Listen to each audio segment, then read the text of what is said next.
Hi friends, তো আজকে তোমাদের সাথে শেয়ার করব পান্তা ভাতের রেসিপি। প্রথমে কিন্তু মটর ডালটাকে ভিজিয়ে রেখে দিয়েছিলাম বেশ কিছুক্ষণ। তারপরে তার মধ্যে লবণ, হলুদ এবং লঙ্কা কুচি দিয়ে ভালোভাবে মেখে নিয়ে ছোট ছোট করে কিন্তু আমি গরম তেলে মধ্যে সেটাকে ভেজে নেব, সর্ষের তেলে। তারপরে একটু উল্টে নিচ্ছি। আজকে আমাদের পাড়ায় শীতলা পুজো, তো সেই উপলক্ষে আমরা নিরামিষ পান্তা খাবো সকলেই। তো সেই জন্য কিন্তু এই ডালের বড়াটা ভেজে নিয়েছি। এরপর হাই ফ্রেন্ডস, আজকে কিন্তু তোমাদের সাথে শেয়ার করব পান্তা ভাতের রেসিপি। তো প্রথমে মটর ডালটাকে ভালোভাবে ভিজিয়ে রেখে দিয়েছিলাম বেশ কিছুক্ষণ। তারপরে তার মধ্যে লবণ, হলুদ এবং লঙ্কা কুচি করে দিয়ে ভালো করে মেখে নিয়েছি।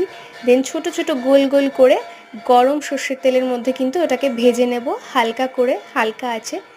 দেন উল্টে দিচ্ছি একটু, দিয়ে হালকা করে ভেজে নেব। আজকে আমাদের